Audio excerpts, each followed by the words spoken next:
कि दंडक वन आश्रम के पावन मंदिर परिसर में सद्गुरुदेव भगवान की नवीन प्रतिमा की स्थापना हुई है। नवीन प्रतिमा की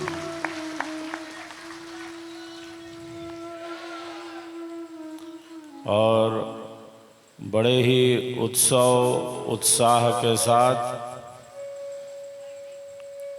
श्रद्धा भाव के साथ आप सबों ने सद्गुरुदेव की पावन मूर्ति का दिव्य दर्शन भी प्राप्त किया है। दिव्य दर्शन भी प्राप्त किया है। स्वरवेद महामंदिर धाम उमरहा वाराणसी में जिस प्रकार की दिव्य भव्य मूर्ति स्वरवेद महामंदिर धाम में स्थापित हुई है, उसी तरह की दिव्य भव्य मूर्ति अब दंडक वन आश्रम में भी स्थापित हो गई है। इस मूर्ति स्थापना में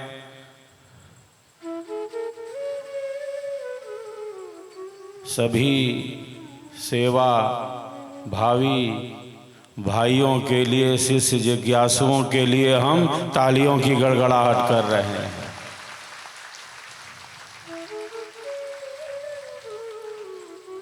बहुत ही उमंग, उत्सव और उत्साह के साथ, श्रद्धा भावना के साथ यह मूर्ति अनावरण का दिव्य समारोह संपन्न हुआ है। हम तो अपना संकल्प दोहरा ही रहे हैं। दिव्य भव्य मूर्ति के निर्माण का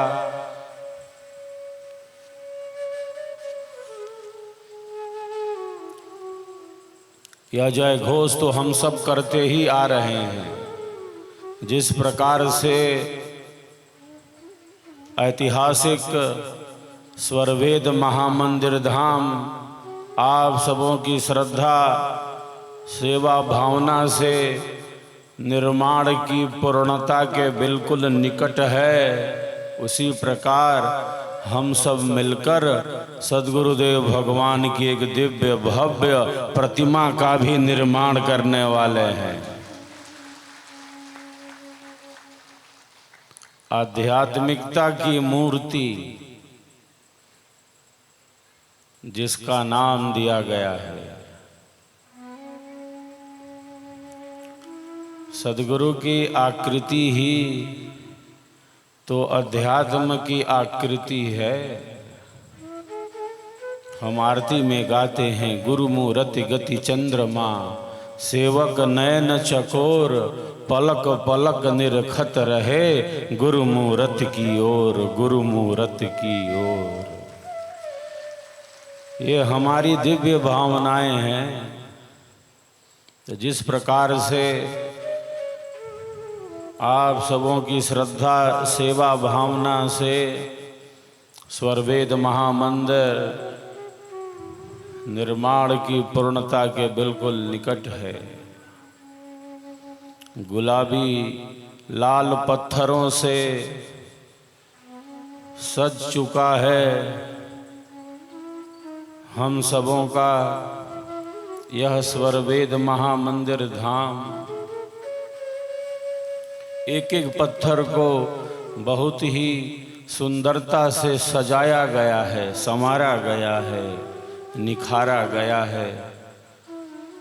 लाखों घन फुट पत्थर स्वरवेद महामंदिर की दीवारों की शोभा बढ़ा रहे हैं।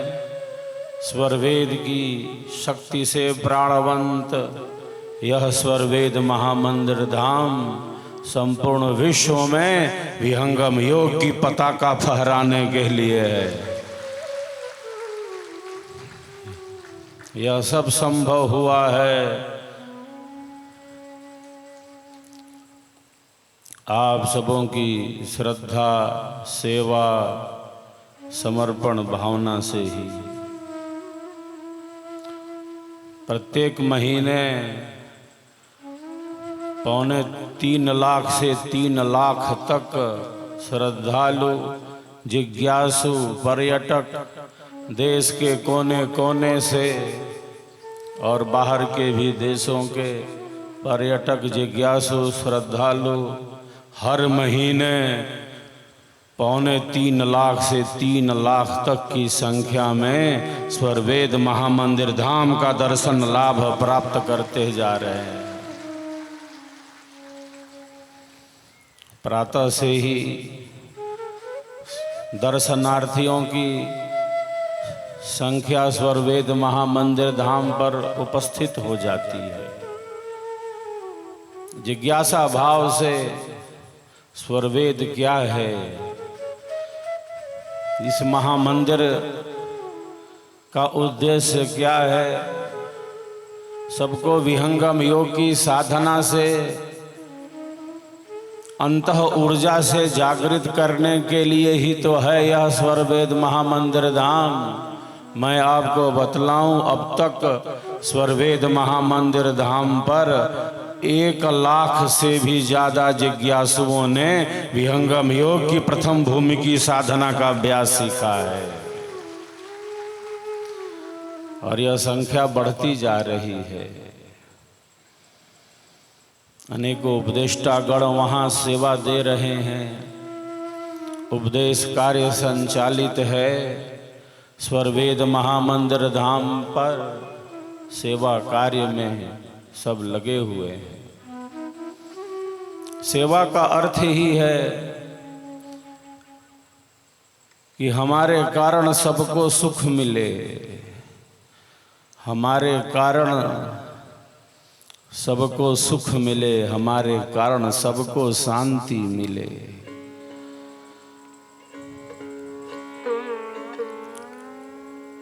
सेवा के मूल में यही भावना है।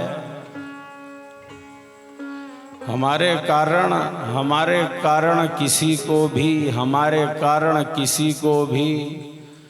अज्ञान, अधर्म, अन्याय पूर्वक कष्ट न मिले, दुख न पहुँचे।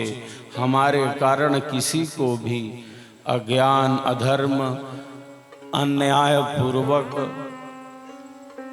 कष्ट न मिले, दुख न पहुँचे। हमारे ऋषि तो कहते हैं न मन से मिले, न वचन से मिले और न कर्म से मिले।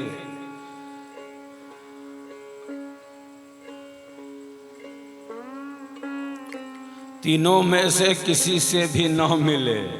हम विचार करें, हमारे ऋषि चेतना के कितने ऊंचे दिव्य शिखर पर स्थित हैं। हमारे पूर्वज, भारत की ऋषि परंपरा चेतना के कितने विराट स्वरूप में स्थित है। न मन से, न वचन से और न कर्म से, तीनों में से किसी से भी नहीं। अज्ञान, अधर्म, अन्याय पूर्वक किसी को कष्ट न मिले, दुख न पहुँचे।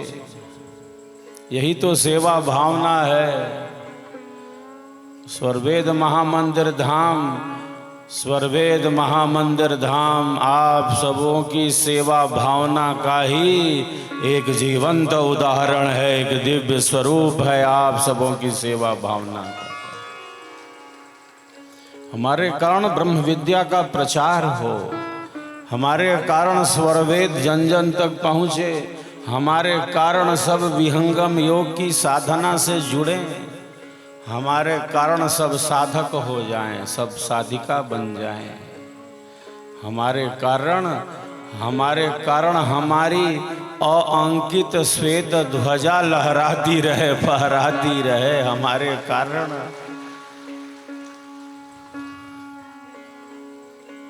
यही तो सेवा के मूल में है। हमारे कारण सबको सुख मिले, हमारे कारण सब सत्य मार्ग के पथिक बने, सब सन्मार्ग में आए, सब आत्म कल्याण के मार्ग में आए।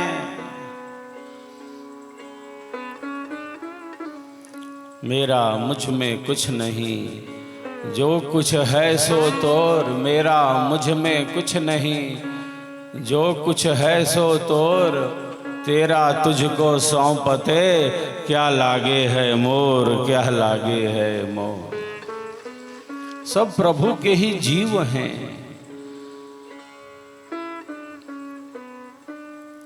सबके भीतर आत्मा है, सब आत्माएं हैं। सबके भीतर वही शक्ति सूक्ष्म रूप से स्थित है। हमारे ऋषि कहते हैं, आत्मवत् सर्वभूतेषु ततो न विजुगुप्सते।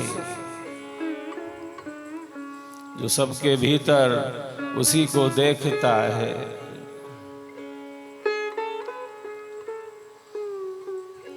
आत्मा सबके भीतर स्थित है, जो चेतन तत्व है। किंतु सबके मन बुद्धि विचारों की स्थिति भिन्न भिन्न है।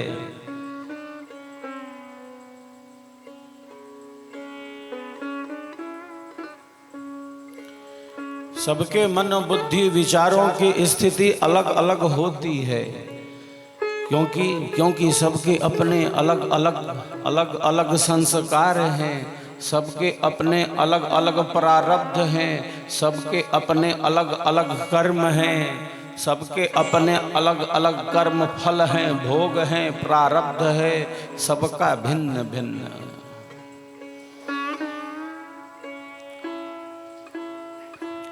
किंतु सबके भीतर वही शक्ति सूक्ष्म रूप से स्थित है।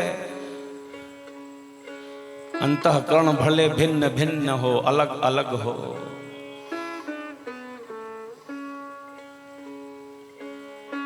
किंतु मूल में तो वही शक्ति है, वही आत्म शक्ति है, वही चेतन शक्ति है, वही नित्य शक्ति है।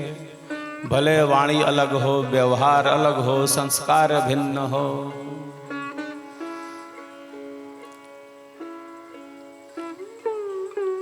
तीन प्रकार की स्थितियां हैं हम मनुष्यों के साथ।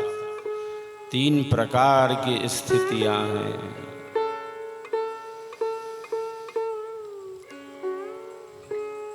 या तो हम जैसा जैसा अंतःकरण लेकर आए, पूर्व के संस्कारों से, माँ के गर्भ से, पूर्व के संस्कारों से हम जैसा जैसा अंतःकरण लेकर आए, या तो लगभग वैसा लेकर आगे के जन्म और जीवन के लिए प्रस्थान कर लें। एक तो यह स्थिति है कि हमारा मन जैसा हो, वाणी जैसी हो, हमारे विचार जैसे हो, हमारी क्रिया जैसी हो, लगभग उसी स्थिति में हम अगले जन्म और जीवन के लिए प्रस्थान कर जाएं। एक यह स्थिति है। दूसरी स्थिति यह है कि हम जिन जिन संस्कारों के साथ इस वर्तमान जीवन में आए, दूसरी स्थिति यह है कि जैसा जैसा मन बुद्धि अंतःकरण लेकर लेके आए थे तो थोड़ा अच्छा वाला, लेकिन वर्तमान के कर्मों की हीनता से और निम्न स्थिति में पहुंच गए। लेके आए थे तो थोड़ा अच्छा वाला संस्कार, अंतःकरण, लेकिन वर्तमान के हीन कर्मों से हम निम्न स्थिति में पहुंच गए। अगले जन्म और जीवन के लिए प्रस्थान किए। तृतीय सर्वश्रेष्ठ स्थिति यह है, हमारे साथ सर्वश्रेष्ठ स्थिति यह है कि हम भले कैसा भी अंतःकरण लेकर आए हों, वर्तमान के कर्मों की उच्चता से, सेवा से, सत्संग से और साधना से, ब्रह्म विद्या की अग्नि के द्वारा, स्वरवेद के प्रकाश से, सद्गुरु ज्ञान के अनुराग से हम जैसा भी अंतःकरण लेकर आए हों उससे भिन्न, उससे अलग होकर बिल्कुल परम प्रकाश में स्थित हो सकते हैं, हम परम आनंद में स्थित हो सकते हैं। यह भी स्थिति है हमारे साथ। तो हमारे साथ यही तीन स्थितियां हैं, या तो जैसा जैसा लेकर आए थे वैसा वैसा लेकर फिर आगे के लिए प्रस्थान कर जाएं, अगले जन्म और जीवन के लिए प्रस्थान कर जाएं, उससे भी निम्न स्थिति में पहुंच जाए। और सर्वश्रेष्ठ स्थिति तो यह है, उच्च से उच्च स्थिति तो यह है, इतना अधिकार और इतना सामर्थ्य हम मनुष्यों में है। इसीलिए हमारे ऋषि कहते हैं, नहीं मानुषात् श्रेष्ठतरम हि किंचित, नहीं मानुषात् श्रेष्ठतरम हि किंचित, मनुष्य से श्रेष्ठ कुछ अन्य नहीं, कोई दूसरा नहीं है, कोई दूसरा नहीं है जो मनुष्य से श्रेष्ठ हो।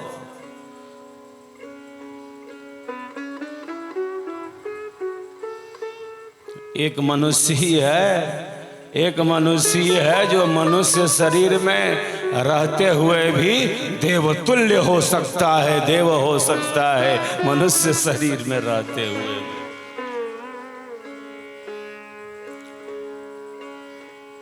मनुष्य शरीर में रहकर मनुष्य से भी उच्च दिव्य स्थिति में स्थित हो सकता है। हमारे भीतर राम वृत्तियां हैं, हमारे भीतर राम वृत्तियां हैं और हमारे भीतर रावण वृत्तियां हैं। निम्न से निम्न और उच्च से उच्च स्थिति में जिसके पहुंचने की संभावनाएं हैं वही मनुष्य है। नहीं मानुषात् श्रेष्ठतरम हि किंचित, मनुष्य से श्रेष्ठ दूसरा कोई अन्य नहीं है, क्योंकि मनुष्य शरीर से ही उस परम आनंद का, परम शांति का, परम प्रकाश का अनुभव किया जा सकता है। इतना सामर्थ्य हमें ईश्वर ने दिया है। मैं प्रायः कहता रहता हूँ, ईश्वर ने हमें आवश्यकता से अधिक दिया है। ईश्वर ने हमें आवश्यकता से अधिक दिया है। ईश्वर की अहेतुकी कृपा है, वो कृपा सागर है, वो करुणा सागर है। उसने हमें मन की शक्ति दी, उसने वाणी की शक्ति दी, बुद्धि की शक्ति दी, विचारों की शक्ति दी, ज्ञान और कर्म का समन्वय, यह उत्तम सर्वोत्तम मानव जीवन ये शरीर दिया है। अहेतुकी कृपा है उसकी।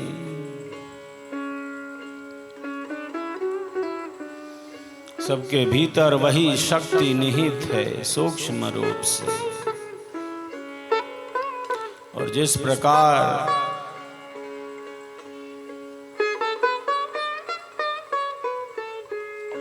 प्रकार ईश्वर की अनंत शक्तियां हमारी सेवा में लगी हुई हैं, जिस प्रकार ईश्वर की अनंत शक्तियां हमारी सेवा में लगी हुई हैं, हम सबका जीवन भी ईश्वर की इन अनंत शक्तियों की ही तरह निरंतर सेवा कार्य में ही आगे बढ़ता रहे, आगे बढ़ता चले। यही शिष्य धर्म है, यही सेवक धर्म है।